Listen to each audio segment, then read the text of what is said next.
Oke, kita akan breakdown nih sejarah pop culture populer Jepang nih, Kitsune no Monogatari. Ya, sejarah tentang Kitsune sangatlah menarik nih di kalangan pop culture itu sendiri. Bagaimana enggak sang rubah itu sendiri selalu menjadi adaptasi karya-karya terbaik. Naruto, One Piece, bahkan seperti My Girlfriend is Gumiho dari Korea itu semuanya sangatlah menakjubkan. Nah, kisah tentang Kitsune yang kita ingat paling populer adalah tentang kisah dunia shinobi itu sendiri. Bagaimana di akhir riwayatnya kemarin itu dia pada akhirnya melebur di udara dan Kitsune sendiri dianggap sebagai persembahan dari kekuatan gaib dengan power yang sangat besar sekali. Jadi dia ini adalah gambaran dan adaptasi populer mengenai rubah ekor 9 Kitsune. Kita mulai.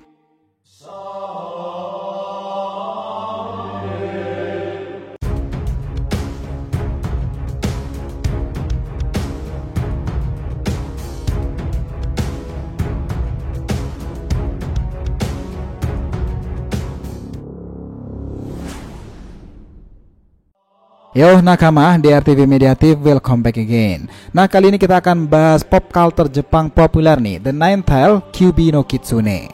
Oke, biar nggak salah persepsi silahkan simak sampai akhir ya. Jangan lupa klik lonceng subscribe-nya biar nggak ketinggalan informasi lainnya dari DRTV. Follow juga Instagram dan TikTok DRTV Mediatif yang berisikan populer konten ASEAN pop culture lainnya. Oke, kita lanjut. Dalam mitologi dan legenda budaya Jepang itu sendiri, Kitsune itu dikenal populer sebagai rubah mistis dengan kekuatan menakjubkan. Dalam cerita negeri tirai bambu sendiri, Kitsune itu selalu ditampilkan sebagai makhluk dengan kemampuan sihir yang semakin sempurna jika dia sudah semakin bijak. Dan semakin bertambah tua usianya pula, dia akan mampu membangkitkan kemampuan luar biasa besar. Tetapi jelas ada resikonya. Konon dalam legenda mitologi itu sendiri, Kitsune itu selalu digambarkan sangat setia kepada penjaganya sendiri, teman, atau bahkan dia juga sangat lihai dalam menipu manusia itu sendiri. Dan menurut catatan sejarah nih, semakin banyak ekor yang dimiliki oleh Kitsune, maka semakin kuat pula Kitsune itu tersebut. Sebagian orang akan memberikan persembahan Kitsune karena dia anggap memiliki kekuatan yang sangat luar biasa gaib. Nah, dalam catatan Wikipedia juga dijelaskan pula bahwa konsep asli Kitsune itu berkembang pada abad ke-5 sebelum Masehi. Dan sebenarnya ini terhubung ke cerita rakyat Tiongkok, Jepang, dan juga Korea. Cerita paling tua tentang Kitsune ini berasal dari Konjaku Monogatari yang berisi koleksi cerita Jepang dan Tiongkok abad ke-11. Kita tahu dalam cerita Tiongkok sendiri makhluk ini disebut sebagai Hulijing, arwah rubah sebutannya seperti itu, yang monon mirip seperti Kitsune dan memiliki ekor 9. Dalam budaya Korea disebut sebagai Gumiho karena juga memiliki 9 ekor dan hidupnya itu lebih dari 1000 tahun. Nah, budaya itulah yang akhirnya membawa Kitsune itu ke cerita rakyat Jepang bahwa itu dianggap sudah berdampingan dengan zaman Jepang kuno. Sehingga menurut asumsi timbullah legenda asli Jepang tentang Kitsune tersebut. Nah, istilah Kitsune itu merupakan sebutan untuk siluman rubah yang pulang ke rumah sebagai wanita ketika senja, tetapi pergi lagi nih ketika di pagi hari sebagai seekor rubah. Dan dalam bahasa Jepang kuno, Kitsune itu berarti datang dan tidur. Nah, gambaran sosok Kitsune atau bahkan Kyuubi itu seperti itu. Kita tahu pula dalam beberapa cerita itu mengatakan bahwa ekor rubah itu hanya tumbuh kalau rubah tersebut sudah berumur 1000 tahun. Dan ketika Kitsune mendapati ekor ke-9-nya itu akan memiliki warna keemasan dan itu akan disebut sebagai Kyuubi no Kitsune, di mana ia akan memiliki kemampuan lebih untuk memprediksi dan melihat segala peristiwa yang terjadi di dunia itu. Kita pun tahu pula selain movie My Girlfriend is Gumiho yang menjelaskan tentang wanita cantik yang sebenarnya berwujud rubah ekor 9 kala itu mampu menipu, memanipulasi dan memiliki wawasan luas terhadap manusia. Dan itu adalah gambaran dalam hikayat pop culture Korea itu sendiri. Nah, sementara itu dalam mahakarya One Piece itu sendiri ada karakter yang memiliki gambaran pas dan tepat tentangnya, itu adalah Katarina Devon, sang rubah Kitsune yang legendaris tuh.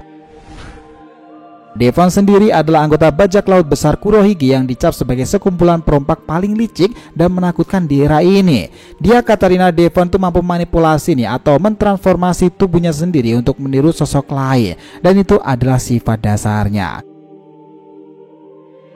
Tetapi jika dalam kisah hikayat shinobi populer, Kitsune adalah Kurama dan semua orang tahu akan cerita hal ini. Dalam legendanya sendiri, Kitsune itu juga disebut sebagai yokai. Dirinya adalah makhluk mistis yang keberadaannya itu sangatlah berbahaya.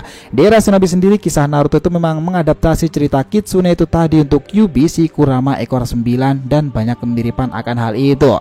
Dalam legenda mitologinya sendiri, Kitsune itu adalah perempuan yang memiliki kebencian paling mendalam tetapi memiliki kecintaan yang paling mendalam juga. Lalu bagaimana di era Naruto ini yang menjadi sosok rubah yang sedikit kita sebutnya itu jantan sih daripada keperempuanan. Nah, dalam cerita Kitsune di mana dijelaskan bahwa hewan mitologi ini memiliki umur lebih dari 1000-an tahun. Dan jika kita ingat kembali, Kurama sendiri juga telah hidup sangatlah lama bahkan di era Rikudo Senin, bertahan penuh pengalaman dan masih ada di era Boruto kala itu. Dan tentunya umurnya juga sudah hampir atau lebih 1000 tahunan. Konon dikatakan pula ketika umurnya menginjak 1000 tahun, Kitsune ini memiliki kekuatan baru yang bisa digunakan untuk bertempur, dan perubahan itu berbentuk keemasan yang menyebabkan kekuatannya itu bertambah, dan ini dikenal sebagai rubah surgawi. Dan kekuatan itulah yang mungkin nih ditunjukkan oleh Kurama di era Shinobi kemarin itu, sebuah kekuatan magis yang telah lama disimpannya ribuan tahun. Mode partikel berat sepanas matahari itu adalah energi fusi nuklir baryon mode. Nah, itu adalah penggambaran adaptasi pop culture yang sangat viral kala itu di 2020-2021 ketika Kurama di dunia shinobi mengaktifkan teknik terakhirnya untuk menghadapi salah satu bagian dari bangsa Otsutsuki yang kuat kala itu, dan Kurama melakukan tugasnya dengan luar biasa baik. Nah, jika dalam penggambaran hikayat legendanya sendiri, dia ini dikenal sangat setia dengan penjaganya, bahkan begitu melindunginya meskipun terkadang dia juga pintar menipu, dan hal ini ternyata digambarkan serupa dalam proses detik-detik kepergian Kurama kala itu. Nah, ilustrasi sentimentalnya kala itu digambarkan seperti ini. Setelah berhasil mengalahkan Ishiki Otsutsuki, kejadian ini dimulai dari alam bawah sadar Naruto yang sangat kebingungan tuh, dan menyimpulkan ia sudah mati karena efek dari baryon mode. Saat Naruto sudah pasrah dan menerima apa yang sudah terjadi, tiba-tiba Kurama muncul di belakangnya dan mengatakan seperti ini, "Lewat sini Naruto." Nah, kemudian di detik-detik Kurama itu mengatakan kalimat terakhirnya yang berbunyi seperti ini, "Aku ingin mengucapkan selamat tinggal. Jika kamu bertanya-tanya jika aku mengucapkan selamat tinggal, karena ini adalah percakapan terakhir kita." Naruto yang terkejut kemudian membalasnya, "Terima kasih Kurama, karena setelah berada di sisiku selama ribuan tahun." Nah, Naruto selalu menganggap meskipun dirinya sejak kecil tidak didampingi orang tua seperti Minato dan Kushina, tetapi baginya Kurama sendirilah sudah seperti orang tua untuknya. Lalu Kurama mengatakan seperti ini, seperti itu ya." Naruto menggambarkan bahwa dia sangat senang sekali nih selalu bersama dengan Kurama. Dia kemudian mengatakan sekali lagi, "Ya, terima kasih Kurama." Nah, dalam alam bawah sadarnya kala itu, Kurama itu masih memukakan berkat hubungannya dengan Naruto yang solid nih, kita berhasil mengalahkan Otsutsuki yang kuat itu dengan mode baryon.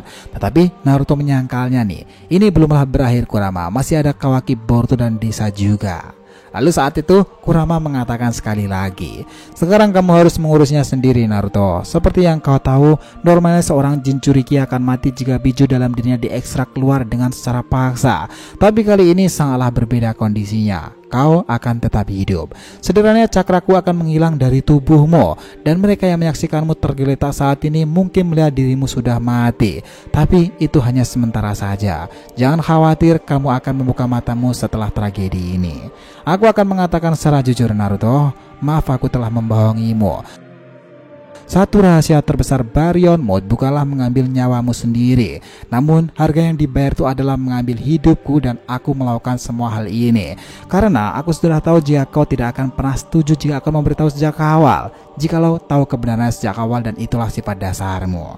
Nah, di sini momen sentimental itu terjadi nih ketika Kurama memperingatkan Naruto untuk kedepannya. Tiba-tiba kala itu suasananya itu berubah menjadi sangat sedih. Nah, dia mengatakan seperti ini, "Kau sekarang harus lebih berhati-hati lagi karena sudah tidak memiliki kekuatan Jinchuriki dalam tubuhmu. Sampai bertemu lagi Naruto, dan sampai saat itu tiba, semoga hidupmu menyenangkan." Ya, itu adalah salah satu momen paling menyedihkan dalam hikayat kisah rubah ekor 9 jika dalam adaptasi shinobi-nya. Kisah manga Jepang umumnya itu seperti Masashi Kishimoto atau bahkan Oda Sensei selalu mengadaptasi cerita berdasarkan legenda masa lalu atau bahkan hikayat pop culture Jepang itu sendiri. Dan rubah Kitsune adalah salah satu nama yang menjadi identitas khas pop culture itu sendiri, dan dialah sangatlah kuat ceritanya, bijak dan cukup manipulatif nih sebagai karakter rubah ekor 9, tetapi memiliki kesetiaan yang mendalam terhadap para penjaganya itu. Nah, apakah nih dalam kisah One Piece nanti Katarina Devon itu akan memainkan peran besarnya kepada Kurohige? Sementara akan ada sebuah reinkarnasi Kurama Kyuubi nih di era shinobi ini yang berlanjut kepada Himawari. Who knows? Gimana pendapat kalian? Nah, itulah tadi nih pembahasan kita mengenai pop culture, kisah tentang rubah ekor 9 Kyuubi no Kitsune. Jangan lupa kasih saran di kolom komentar dan subscribe channel ini. Semoga ceritanya itu memberikan informasi dalam tiap pembahasan animenya. Thank you telah menonton dari RTV and will be come back.